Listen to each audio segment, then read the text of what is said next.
आपको परसों पेपर में देखने को मिलेंगे, ये मैं डंके की चोट पे बोल रहा हूं। तो सारे ये CYQ वाले वन शॉट पक्का लगाना। मैं क्या बोल रहा हूं कि चेंज हो जाएगा किसमें, ऐश में। और एक चीज याद रखना, जो इस साइड लिखा जाता है उसको बोलते हैं रिएक्टेंट, जो इस साइड लिखा जाता है उसको बोलते हैं product.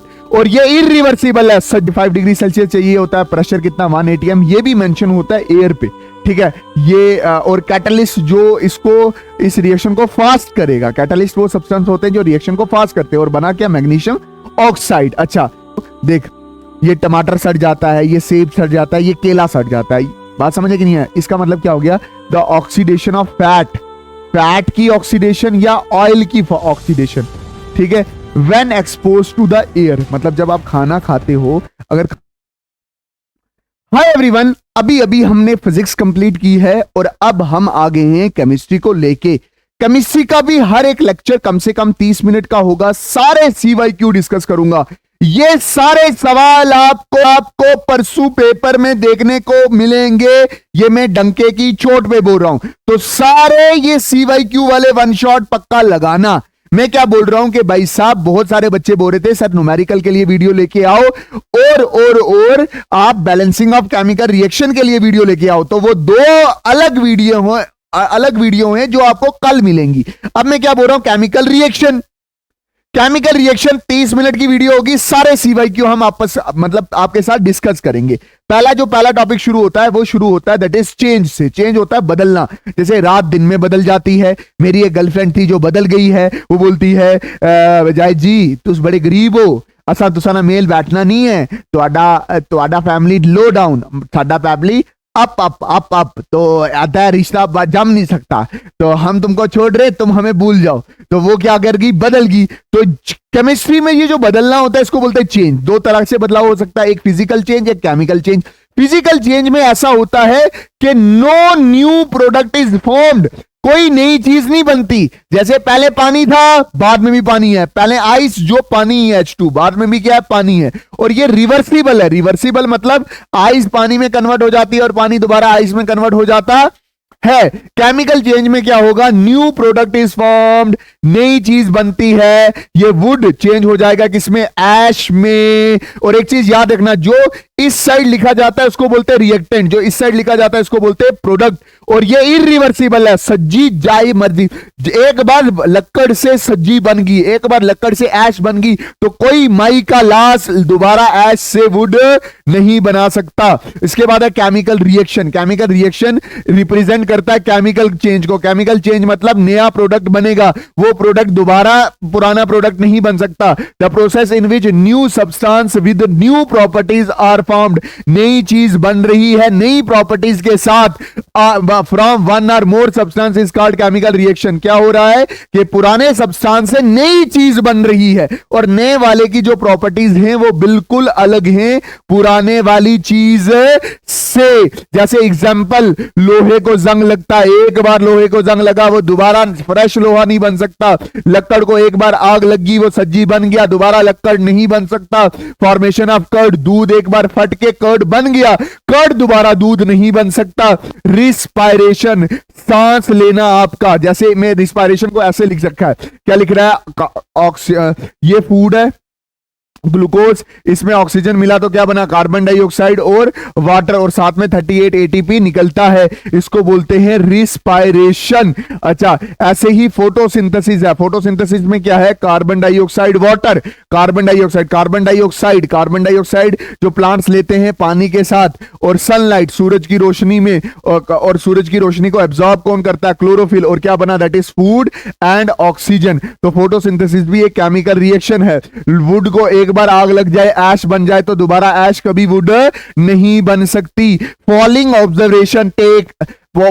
Observation help to determine whether the chemical reaction take place or not. मतलब ये कुछ ऑब्जर्वेशन है जिससे आपको पता चल सकता है कि केमिकल रिएक्शन हुई है या नहीं हुई है।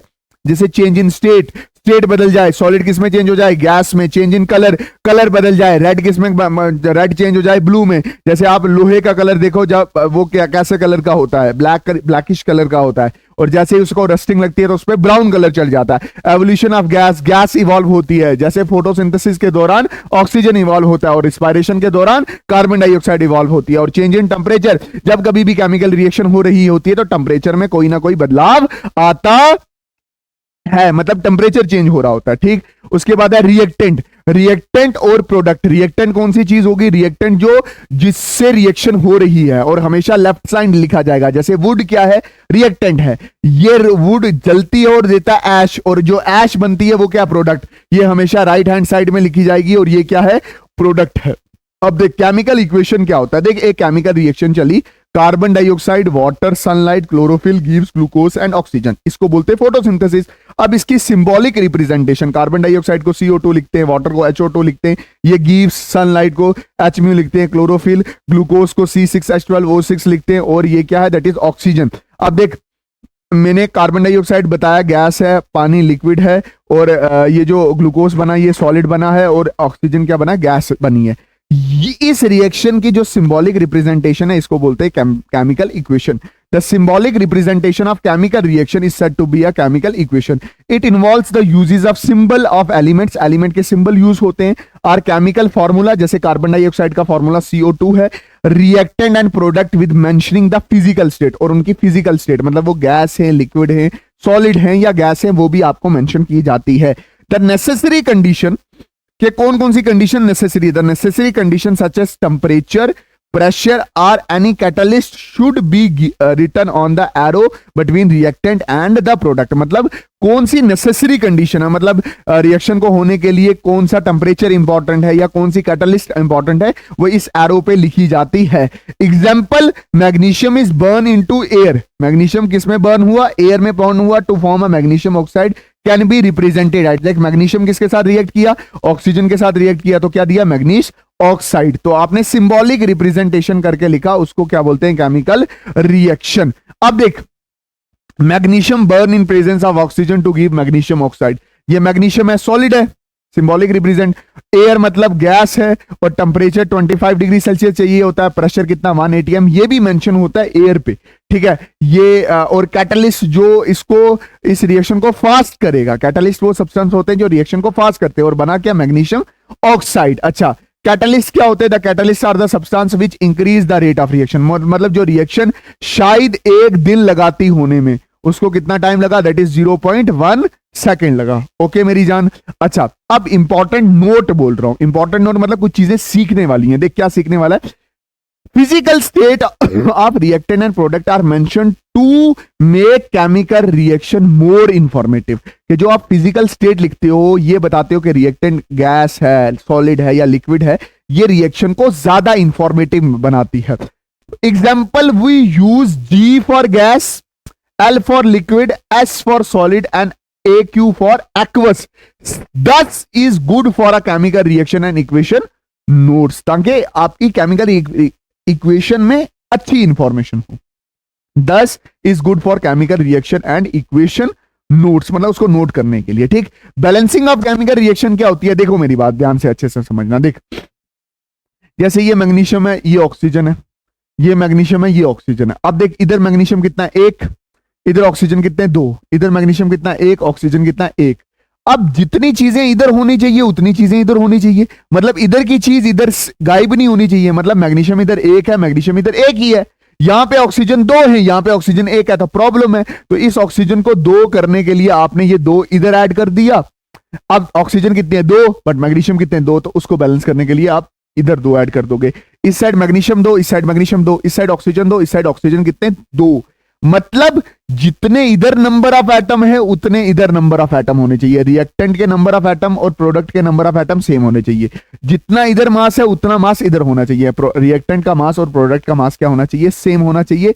यही इंपॉर्टेंट सवाल है कि जो बैलेंसिंग ऑफ केमिकल रिएक्शन है वो किस पे डिपेंड करती है, वो it is based on law of conservation of mass. The chemical reaction and equation notes also include the mean balance the equation by several method they are। बात समझ आई कि नहीं है? वो क्या बोल रहा है, chemical reaction and equation notes also include the mean of balance, मतलब ये इस चीज को भी इंक्लूड करता है कि इस चीज को बैलेंस किया जाए।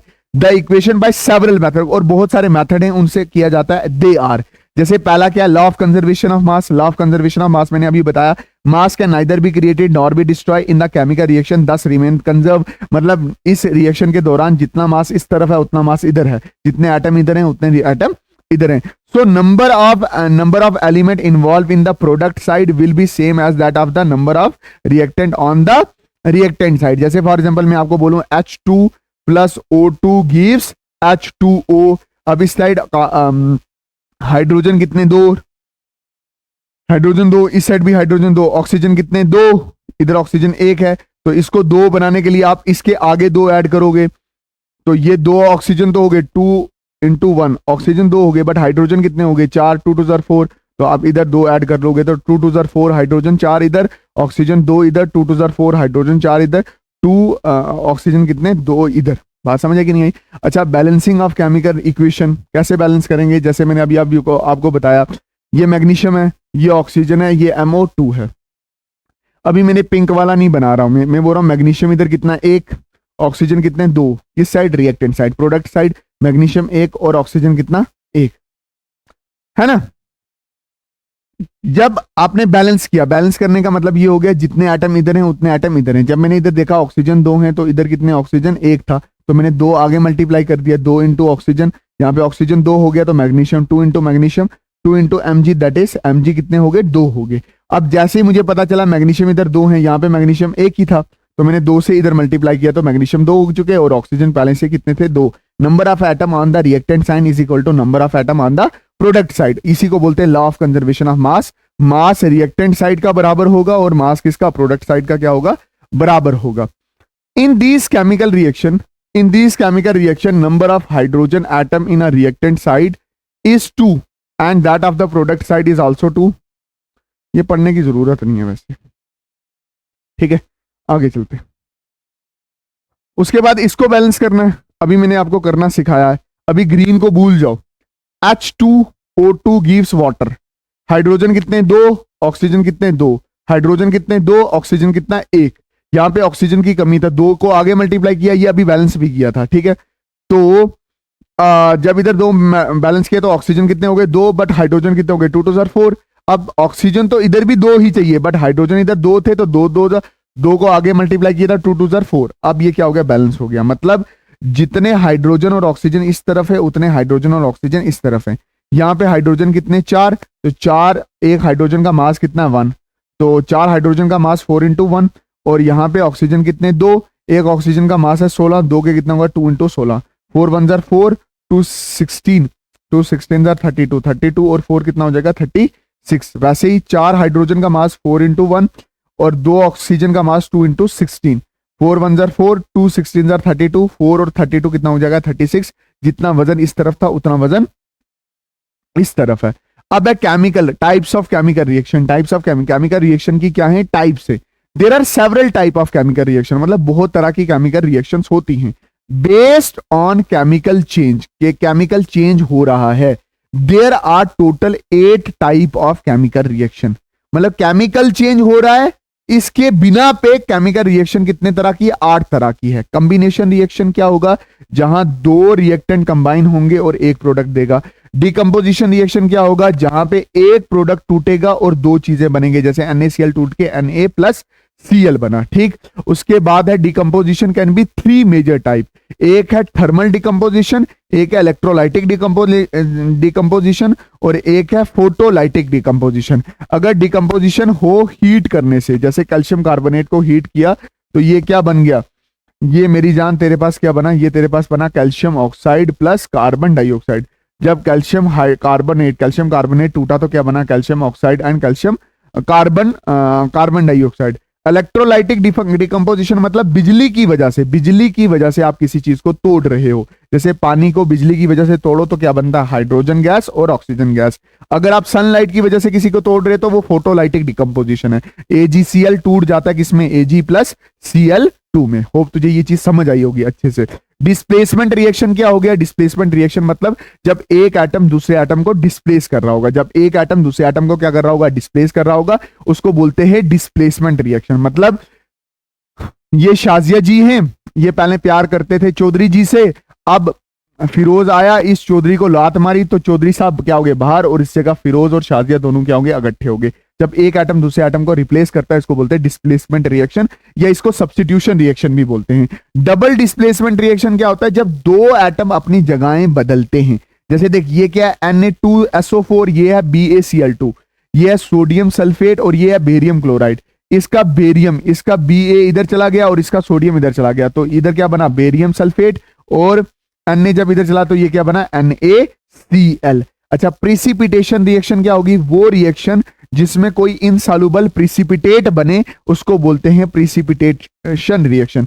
The reaction which involves the formation of precipitate insoluble substance is called the precipitation reaction. देखिए, लेड नाइट्रेट फॉर्मूला देख ले, जब पोटेशियम आयोडाइड के साथ रिएक्ट करेगा तो क्या बनेगा? पोटेशियम नाइट्रेट और लेड आयोडाइड। ये जो लेड आयोनाइड है ये एक प्रिसिपिटेट है। ऑक्सीडेशन रिएक्शन, ऑक्सीडेशन रिएक्शन बहुत बेहतरीन रिएक्शन है, अच्छे से समझना। The reaction in which substance gain oxygen, या तो वो ऑक्सीजन को गेन कर रहा होगा या लूज हाइड्रोजन, ये दो चीजें हो रही होंगी। ऐसी रिएक्शन जिसमें वो ऑक्सीजन को गेन कर रहा होगा या हाइड्रोजन को लूज कर रहा होगा is known as the oxidation reaction. The reaction in which the atom add the oxygen या रिमूव द हाइड्रोजन। ठीक है, अब मेरी बात सुनना, देखना, ये कपर है, इसमें ऑक्सीजन ऐड हो रहा है, हीट हो रही है, और यहां पे क्या हो रहा है? दैट इज कपर ऑक्साइड बनना, तो ये ऑक्सीडेशन बनी। ये मीथेन है, इसमें हाइड्रोजन निकल रही है, तो ये भी क्या है? ऑक्सीडेशन हुई। अच्छा सुनना, वो सब्सटेंस जो ऑक्सीडेशन करवाए, the substance which carry out the oxidation is known as the oxidising agent. जैसे ये पोटेशियम परमैग्नेटेट है। ठीक है, अच्छा, रिडक्शन इसका बिल्कुल उल्टा है। The reaction in which substance gain the hydrogen, या हाइड्रोजन की गेन हो या लॉस ऑफ ऑक्सीजन हो, उसको बोलते हैं रिडक्शन। जैसे कि कार्बन में आपने हाइड्रोजन ऐड करवाया तो ये बना मीथेन, हाइड्रोजन ऐड हो रहा तो ये है रिडक्शन। या पानी में से आपने ऑक्सीजन निकलवा लिया तो पानी में से ऑक्सीजन निकला है, ऑक्सीजन निकलने को भी रिडक्शन कहते हैं। और रिड्यूसिंग एजेंट वो एजेंट होता है the substance which carry out of the reduction, जो रिडक्शन करवाए उसको बोलते हैं रिड्यूसिंग एजेंट, जैसे लिथियम एल्युमिनियम हाइड्राइड। और याद रखना, रिएक्शन के दौरान जिसकी ऑक्सीडेशन होती है वो रिड्यूसिंग एजेंट होता है, और जिसकी रिडक्शन होती है वो क्या होता है? ऑक्सीडाइजिंग एजेंट होता है। ठीक है, चलें आगे। इसके बाद क्या है? Oxidation reduction reaction. Oxidation reduction reaction, या जिसको आप रेड ऑक्स रिएक्शन बोलते हो, वो रिएक्शन जिसमें एक रिएक्टेंट की ऑक्सीडेशन हो रही होती है, एक रिएक्टेंट की ऑक्सीडाइजेशन हो रही होती है या ऑक्सीडाइज हो रहा होता है, या दूसरा रिएक्टेंट क्या हो रहा होता है? रिड्यूस हो रहा होता है, उसको बोलते हैं ऑक्सीडेशन रिडक्शन रिएक्शन।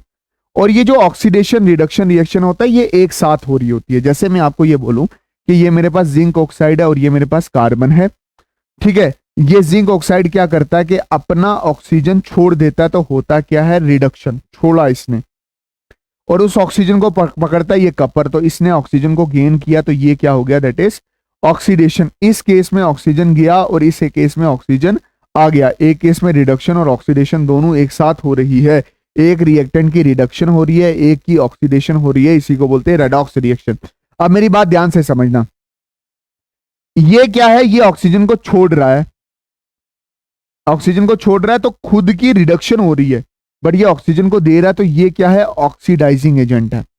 और ये क्या कर रहा है? ये ऑक्सीजन को पकड़ रहा है और खुद हो रहा है ऑक्सीडेशन, खुद इसकी ऑक्सीडेशन हो रही है क्योंकि ये ऑक्सीजन को पकड़ रहा है, बट ये इससे निकाल रहा है ऑक्सीजन, तो कहीं से निकाल रहा है, तो ये क्या चीज है? That is reducing agent. इसलिए मैंने बोला था जिसकी रिडक्शन होता है वो ऑक्सीडाइजिंग एजेंट होता है, जिसकी ऑक्सीडेशन होता है वो रिड्यूसिंग एजेंट होता है। ये आपने दिमाग में रखना है। अब देख, classification of chemical reaction based on the energy change. Classification based on the मतलब एनर्जी कितनी चेंज हुई, एनर्जी बाहर निकली या अंदर निकली। देख, एक्सोथर्मिक रिएक्शन वो रिएक्शन होती है जिस रिएक्शन के दौरान एनर्जी बाहर निकलती है, जैसे मीथेन में ऑक्सीजन मिक्स करो तो क्या बनता है, कार्बन डाइऑक्साइड, वाटर और हीट क्या निकली बाहर। वो रिएक्शन जिसमें हीट बाहर निकलती है वो क्या है, एक्सोथर्मिक रिएक्शन।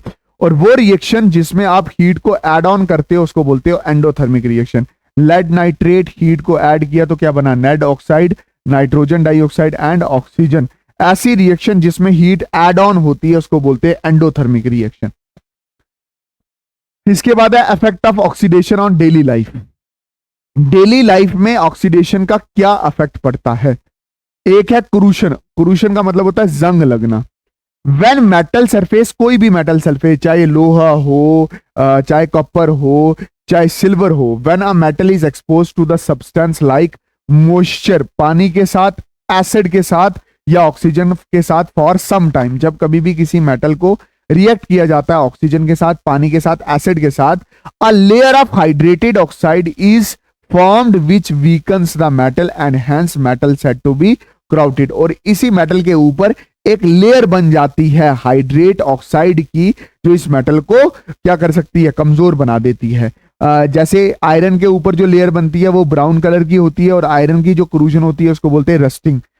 सिल्वर के ऊपर ब्लैक कलर की होती है, कॉपर के ऊपर ग्रीन कलर की होती है। और क्रूशन कैन बी प्रिवेंटेड, क्रूशन को क्या किया जा सकता है, प्रिवेंट किया जा सकता है। कैसे, गैल्वनाइजेशन। गैल्वनाइजेशन का मतलब हो गया कि आपने ये आयरन था, इसके ऊपर आपने कोट कर दिया किसका, जिंक का, तो पहले ऑक्सीडेशन किसकी होगी, जिंक की होगी, हमारा आयरन बच जाएगा। इलेक्ट्रोप्लेटिंग आर पेंटिंग, पेंटिंग मतलब पेंट कर देना, और इलेक्ट्रोप्लेटिंग का मतलब ये हो गया कि बिजली की मदद से आप किसी एक मेटल के ऊपर दूसरे मेटल की परत चढ़ा देते हो।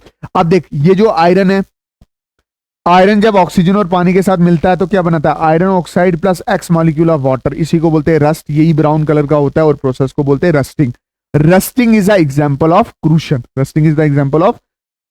अब मेरी बात सुनना, इसके बाद है रेंसिडिटी। रेंसिडिटी का मतलब क्या होता है कि ये जो देख, ये टमाटर सड़ जाता है, ये सेब सड़ जाता है, ये केला सड़ जाता है, बात समझे कि नहीं है। इसका मतलब क्या हो गया, the oxidation of fat, fat की ऑक्सीडेशन या ऑयल की ऑक्सीडेशन, ठीक है।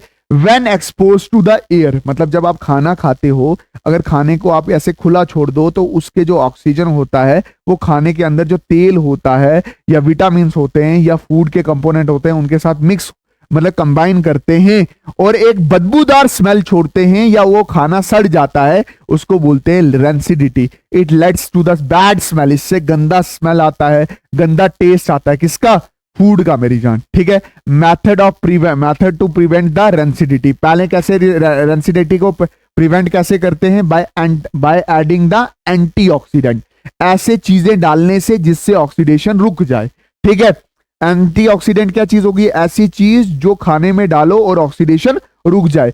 कीपिंग फूड एयर टाइट, मतलब खाने को ऐसे कंटेनर में डालो जो एयर टाइट हो। एयर टाइट मतलब वहां पे हवा ना जाए, हवा की वजह से ही रेंसिडिटी होती है। रिप्लेसिंग एयर बाय नाइट्रोजन, जैसे आपने देखा होगा कि एयर में ऑक्सीजन होता है और ऑक्सीजन खाने के साथ मिलकर के उसको गंदा या बदबूदार बना देता है। तो आप चिप्स के जो पैकेट होते हैं उसमें कौन सी गैस भरी होती है, नाइट्रोजन। नाइट्रोजन अक्सर खाने के साथ मिलती नहीं है। यूज ऑफ रेफ्रिजरेटर, जब आप रेफ्रिजरेटर का इस्तेमाल करते हो, खाना उसमें डालते हो, तो बहुत सारे माइक्रोबियल एक्टिविटी भी कम हो जाती है और रेफ्रिजरेटर में ऑक्सीजन ठंडा पड़ जाता है और वो इतने अच्छे से आपके खाने के फैट या ऑयल के साथ रिएक्ट नहीं करता। यहां पे हमारा केमिकल रिएक्शन एंड इक्वेशन होता है खत्म। मैंने 30 मिनट के अंदर अंदर ये चैप्टर बहुत प्यार से पढ़ाया है। इसके फर्रे नोट्स में आपके टेलीग्राम चैनल में डाल दूंगा। इसके बाद आएगा आपका chapter carbon and its compound. Get ready for the carbon and its compound. मां कसम आज रात के 6 बजे तक, आज रात के 6 मतलब सुबह सहरी तक मैंने पूरी साइंस आपकी कंप्लीट करनी है। लगे रहो, मचाएंगे और पेपर यहीं से बनेगा। बाकी अल्लाह हाफिज, अल्लाह राखा, शुभ रात्रि, जय हिंद। हिंदुस्तान जिंदाबाद, जम्मू जिंदाबाद, कश्मीर जिंदाबाद, जम्मू कश्मीर जिंदाबाद, हम जिंदाबाद, तुम जिंदाबाद।